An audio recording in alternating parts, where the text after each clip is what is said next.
दोस्तों इस वीडियो में बात करेंगे जनरेटर और मोटर में क्या डिफरेंस होता है। यदि मैं आपको कहूं कि आपके घरों या हमारे सभी के घरों में जनरेटर है जो इलेक्ट्रिसिटी जनरेट करता है, तो क्या आप यकीन कर पाओगे? हाँ, बिल्कुल यकीन कर पाओगे अभी थोड़ी देर के बाद में। वैसे इन दोनों में डिफरेंस बता पाना बहुत मुश्किल है, लेकिन फर्क होता है इनके प्रिंसिपल में, इनके वर्क करने के तरीके में। दोस्तों एक होता है जनरेटर और एक होता है अल्टरनेटर। इन दोनों में कंफ्यूज नहीं होना है, दोनों ही इलेक्ट्रिसिटी जनरेट करते हैं, लेकिन अल्टरनेटर होता है वह 220 वोल्ट की एसी सप्लाई जनरेट करता है, यानी अल्टरनेटिंग करंट जनरेट करता है। लेकिन जो जनरेटर होता है वह एसी और डीसी दोनों जनरेट कर सकता है। अभी आप इस मोटर को देखो, यह एक 24 वोल्ट डीसी मोटर है, जिसको मैं यदि यहाँ से सप्लाई दे रहा हूँ तो यह आसानी से रोटेट कर रही है, आप देख पा रहे होंगे। अब यदि मैं इस मोटर के सप्लाई टर्मिनल को डिस्कनेक्ट कर देता हूँ और यहाँ पर एक छोटा सा बल्ब लगा देता हूँ और इस रोटर को हाथ से घुमाता हूँ, तो यह इलेक्ट्रिसिटी जनरेट करता है और बल्ब भी जल रहा है। इसका मतलब यह हुआ कि एक मोटर ही एक जनरेटर है और एक जनरेटर ही मोटर है। लेकिन यार ऐसे कैसे हो सकता है, इस पर थोड़ा सा समझते हैं। सबसे पहला डिफरेंस मोटर जनरेटर में यह होता है कि मोटर इलेक्ट्रिक एनर्जी को मैकेनिकल एनर्जी में कन्वर्ट करती है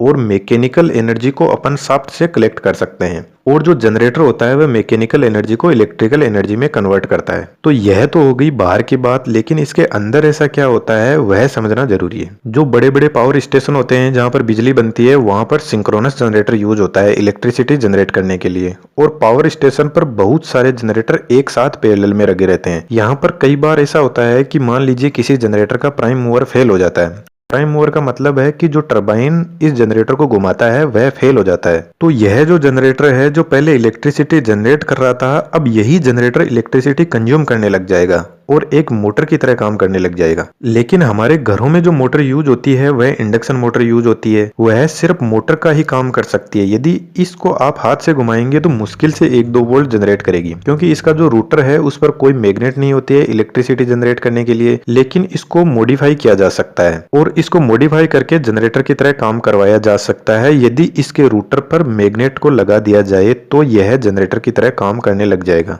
मोटर और जनरेटर जिस प्रिंसिपल पर काम करते हैं उसका नाम है इलेक्ट्रोमैग्नेटिक इंडक्शन। जब किसी कंडक्टर को किसी मैग्नेटिक फील्ड के अंदर रोटेट करवाया जाता है तो वह कुछ फोर्स एक्सपीरियंस करता है, और मैग्नेटिक फील्ड का मतलब होता है जैसे ये दो मैग्नेट है, इनके बीच के अंदर आप यदि कोई लोहे की चीज रखोगे तो वह उसको अपनी तरफ अट्रैक्ट करेगी। इसका मतलब है कि इन दोनों मैग्नेट के बीच में जो ये एरिया है यह इनका मैग्नेटिक फील्ड है। यहाँ पर आप देख सकते हो मोटर के इस पार्ट को बोलते हैं रोटर जो रोटेट करता है, और यह जो बाहर वाला पार्ट होता है इसको बोलते हैं स्टार्टर जो फिक्स रहता है। अब अपन देखते हैं कि यह जो सिंक्रोनस जनरेटर है वह कैसे काम करता है, और इस सिंक्रोनस जनरेटर को समझेंगे अपन इस डीसी मोटर की हेल्प से। जो मेरे पास में है मैंने इसको ओपन कर लिया है। तो जनरेटर के केस में सबसे पहली चीज क्या होती है कि जो हमें पावर सप्लाई मिलती है, जो अपने को मैकेनिकल सप्लाई मिलती है, वो यहाँ इस रूटर के थ्रू मिलती है। तो रूटर के ऊपर कनेक्टेड रहता है टरबाइन, और जब टरबाइन घूमता है तो ये रूटर भी घूमने लग जाता है। तो अभी ये जो रूटर देख रहे हो ये है एक सिलेंड्रिकल शेप में है, और जो सिंक्रोनस जनरेटर का जो रूटर होता है वो भी सिलेंड्रिकल शेप में ही होता है। तो मैं क्या करता हूँ, इस रूटर को थोड़ा मॉडिफाई कर देता हूँ। ये आप साइड में एक पिक देख रहे हो उसके अकॉर्डिंग।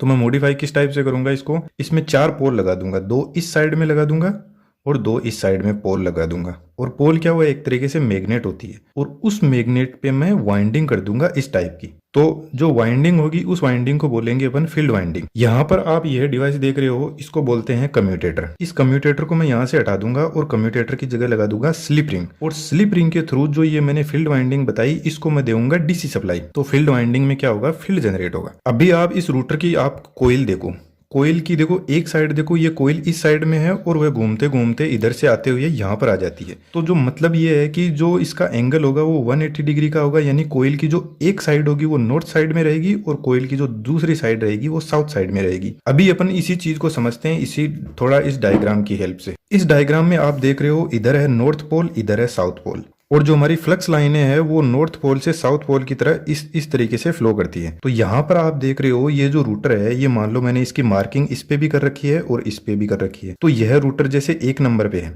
1 नंबर पे होगा तो फ्लक्स लाइनें जैसे ऐसे फ्लक्स लाइनें जा रही है, तो यहाँ पे तो बिल्कुल भी फ्लक्स लाइनें कट नहीं कर रहा है। तो जो इसमें ईएमएफ इंड्यूस होगा वो भी ना के बराबर होगा। तो यहाँ पे देखो ऑलमोस्ट 0 ईएमएफ इंड्यूस हो रहा है। थोड़ा सा आगे बढ़ेगा, 2 नंबर पे थोड़ी सी ज्यादा फ्लक्स लाइन कट कर रहा है, तो यहाँ पे थोड़ा सा और ज्यादा ईएमएफ इंड्यूस होगा। 3 नंबर पे यहाँ पे देखो मैक्सिमम फ्लक्स लाइनें कट कर रहा है, तो यहाँ पर मैक्सिमम ईएमएफ इंड्यूस होगा। बाकी अपन यदि आगे बढ़े तो यदि साउथ साइड में ये एक नेगेटिव में जाएगा, तो -7 नंबर पे मैक्सिमम ईएमएफ इंड्यूस कर रहा है। तो इसका मतलब ये हुआ कि यह जो जनरेटर है बेसिकली यही जो मोटर है यह एक एसी ईएमएफ इंड्यूस करती है। जब ये घूमती है तो जो फ्लक्स इसमें जनरेट होता है वो एसी होता है, अल्टरनेटिंग होता है। यानी दुनिया में कोई भी जनरेटर ऐसा नहीं है जो डीसी जनरेट करता है, सभी के सभी एसी जनरेट करते हैं। उसको इस कम्यूटेटर की हेल्प से डीसी में कन्वर्ट कर दिया जाता है। यह एक तरीके का मैकेनिकल रेक्टिफायर है। तो सिंक्रोनस जनरेटर के केस में क्या होता है, जैसे मैंने इसको मॉडिफाई कर दिया, यहाँ पे फील्ड वाइंडिंग लगा दिया, यह है स्टेटर। इसमें क्या है, परमानेंट मैग्नेट लगी हुई है। तो मैं क्या करता हूँ, यहाँ से इन परमानेंट मैग्नेट को हटा के यहाँ पर एक वाइंडिंग सेट कर देता हूँ जिसको मैं बोलूंगा स्टेटर वाइंडिंग। अब स्टेटर वाइंडिंग में कैसे सेट करूंगा, मेरे पास में यहाँ पर वायर है, उसकी हेल्प से मैं आपको समझा देता हूँ। जैसे मान लो मैं एक स्टेटर पे एक कोयल लेता हूँ यहाँ पे, और उस कोयल को सेट कर देता हूँ 120 डिग्री के एंगल पर, दूसरी साइड यहाँ पर। इसके बीच में ये एंगल होगा 120 डिग्री। दूसरी मैं कोयल लेऊंगा, उसको 120 डिग्री पे यहाँ पर रखूंगा और इसके पास में रखूंगा, और यहाँ पर उसका एंगल एक 120 डिग्री और रख दूंगा। तीसरी एक कोयल लेऊंगा, उसको इससे 120 डिग्री रख के ऐसे 3 कोयले मैं स्टार्टर पे सेट कर दूंगा और एक वाइंडिंग बना दूंगा। जब मैं ऐसे 3 कोयले स्टार्टर पे सेट कर दूंगा तो वो हो जाएगी स्टेटर वाइंडिंग। तो होगा क्या, अब जैसे सबसे पहले यह रोटर रोटेट करना शुरू होगा। एक चीज मैं यहाँ पर बता देता हूँ आपको, यह जो स्टेटर होता है और ये रोटर, इसके बीच में स्मॉल सा एयर गैप होता है। क्योंकि एयर गैप इसलिए होता है क्योंकि यह एक मैकेनिकल डिवाइस है और यह स्टेटर को टच होगा तो हीटिंग होगी और हीटिंग से यहाँ पर ब्लास्ट भी हो सकता है। तो यहाँ पर अब सबसे पहले जब ये रोटर रोटेट करना शुरू करेगा ऐसे, तो इसमें रोटेटिंग मैग्नेटिक फील्ड प्रोड्यूस होगा। ठीक है, रोटेटिंग मैग्नेटिक फील्ड प्रोड्यूस होगा तो यहाँ पर इसमें फ्लक्स जनरेट होगा। फ्लक्स जनरेट होगा तो क्या होगा, यह फ्लक्स कट करेगा, यह जो मैंने 120 डिग्री की आपको वाइंडिंग बताई थी स्टेटर, इसको कट करेगा। तो जब इसको कट करेगा तो इसमें भी फ्लक्स जनरेट होगा, और फ्लक्स मैंने अभी बताया था ये जो था ये अल्टरनेटिंग था, तो यहाँ पर भी अल्टरनेटिंग स्टेटर वाइंडिंग में फ्लक्स जनरेट होगा। तो फ्लक्स जनरेट होगा तो ईएमएफ जनरेट होगा, और जो स्टेटर है उससे अपन आउटपुट कलेक्ट कर लेंगे यहाँ से, इसके टर्मिनल से। क्योंकि स्टेटर अपना फिक्स रहता है तो आउटपुट कलेक्ट करना आसान होता है। तो फाइनली क्या हुआ, जो स्टेटर है स्टेटर से अपन 3 फेज सप्लाई कलेक्ट कर लेंगे, अपने को मिल जाएगी और ये अपन अपने घरों में दे देंगे। अब मोटर के केस में क्या होता है, इसका जस्ट थोड़ा सा ऑपोजिट होता है।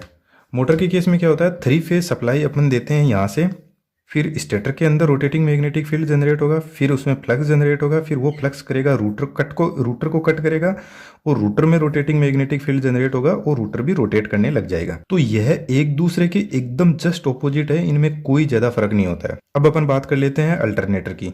अल्टरनेटर और जनरेटर में ज्यादा कुछ डिफरेंस नहीं होता है। अल्टरनेटर में यदि यहाँ पर एक कम्यूटेटर लगा हुआ है, इसको मैं हटा देता हूँ तो ये एक अल्टरनेटर बन जाएगा, मतलब अल्टरनेटिंग करंट प्रोड्यूस करेगा। और अल्टरनेटर मेनली हमारी गाड़ियों में यूज होता है, उसके पीछे मेन पर्पज ये है, वहां पर डीसी जनरेटर पर यूज नहीं करते। क्यों नहीं करते, क्योंकि डीसी जनरेटर में सबसे बड़ी प्रॉब्लम ये आती है, यह कम्यूटेटर। क्योंकि यह जो कम्यूटेटर है ना, ये थोड़े टाइम बाद में खराब हो जाता है। यदि आप देखो यहाँ पर देखोगे इसके अंदर, तो यहाँ पर बर्सेस लगे हुए हैं, यहाँ पर ये बर्सेस लगे रहे हैं, इसके पीछे स्प्रिंग है और यह बर्सेस दोनों सेट रहते हैं इस कम्यूटेटर पे। तो जैसे जैसे ये घिसते जाएंगे तो स्प्रिंग इसके फोर्स लगाएगी और इस पे टच रहेंगे। तो कुछ टाइम बाद में क्या होगा कि ये बर्सेस कंप्लीटली घिस जाएंगे, तो अपने को फिर इनको गाड़ी में से जो अपना जनरेटर है उसको निकालना पड़ेगा और उसको बर्सेस को चेंज करवाना पड़ेगा, यानी उसकी मेंटेनेंस कॉस्ट बढ़ जाएगी। जबकि अल्टरनेटर में बर्सेस होते ही नहीं है, तो वहां पर इजीली उसको मेंटेन किया जा सकता है, उसका मेंटेनेंस बहुत ही कम होगा। और फाइनल में जो भी गाड़ी में इक्विपमेंट होते हैं जो एसी सप्लाई से रन करने होते हैं, उनको एसी से रन करवा दिया जाता है। जो डीसी में रन करेंगे वहां पे रेक्टिफायर लगा के उसको डीसी में कन्वर्ट कर दिया जाएगा। अभी सिंक्रोनस जनरेटर में एक चीज और आती है, वो क्या है कि जैसे सिंक्रोनस जनरेटर में मैंने आपको बताया कि 4 पोल लगाएं। जो अपना स्पीड का फॉर्मूला होता है एन, वो होता है 120 f/p। यहाँ पर एफ क्या होता है, फ्रीक्वेंसी जो हमारे इंडिया में ऑलमोस्ट फिक्स है, 50 हर्ट्ज की ही होती है। पी होते हैं नंबर ऑफ पोल्स, एन होती है स्पीड, और ये 120 एक फिक्स वैल्यू है। तो मैं क्या करता हूँ, यहाँ पे यदि मैं 4 पोल रखता हूँ, फ्रीक्वेंसी 50 हर्ट्ज फिक्स है, तो मेरे को जो यहाँ से स्पीड मिलेगी वो 1500 आरपीएम मिलेगी। ठीक है, अभी मैं क्या करता हूँ, यहाँ पे यदि नंबर ऑफ पोल को बढ़ा देता हूँ तो स्पीड क्या हो जाएगी, कम हो जाएगी। तो जो विंड जनरेटर होते हैं उनमें क्या होता है, वो धीरे इसीलिए घूमते हैं क्योंकि उनमें जो स्पीड है ना उसको कम कर दिया जाता है पोल्स की वैल्यू को बढ़ाकर। और जब पोल को अपन बढ़ा देंगे तो अपनी फ्रीक्वेंसी में जो आउटपुट मिलेगा वो 50 हर्ट्ज ही मिलेगा अपने को। तो मेन फंडा यही होता है कि अपने को फ्रीक्वेंसी को मेंटेन करना होता है। अब यहाँ पर आपके लिए एक क्वेश्चन है कि जो यूएसए है वहाँ पर जो फ्रीक्वेंसी यूज होती है वो 60 हर्ट्ज की फ्रीक्वेंसी यूज होती है, लेकिन हमारे इंडिया में 50 हर्ट्ज की फ्रीक्वेंसी होती है। ऐसा क्यों होता है, जरूर से कमेंट बॉक्स में बताना। और विंड मिल पे मैंने एक सेपरेट वीडियो बना रखा है, यदि आप उस वीडियो को देखोगे तो आपका बहुत नॉलेज बढ़ेगा। और यदि आपके पास में इंडक्शन मोटर के अलावा यदि कोई भी मोटर है जो डीसी मोटर है उसको आप विंड मिल बना के उससे इलेक्ट्रिसिटी जनरेट करवा सकते हो, आपकी कोई बैटरी चार्ज कर सकते हो, फोन चार्ज कर सकते हो, छोटे मोटे इक्विपमेंट्स रन कर सकते हो। तो ये था मेरी तरफ से एक कंप्लीट वीडियो जिसमें मोटर और जनरेटर के डिफरेंस के बारे में अपन ने बात की। यदि आपको कुछ पूछना है तो कमेंट बॉक्स में जरूर बताना, उस पर अपन बात करेंगे। और भी ऐसे इंटरेस्टिंग वीडियो देखने के लिए आप चैनल पर विजिट जरूर कर सकते हो, जहां पर आपको और भी अच्छे अच्छे वीडियो मिलेंगे जो डेफिनेटली आपका नॉलेज बढ़ाएंगे। और वीडियो अच्छा लगे तो चैनल को सब्सक्राइब जरूर करें। Thank you.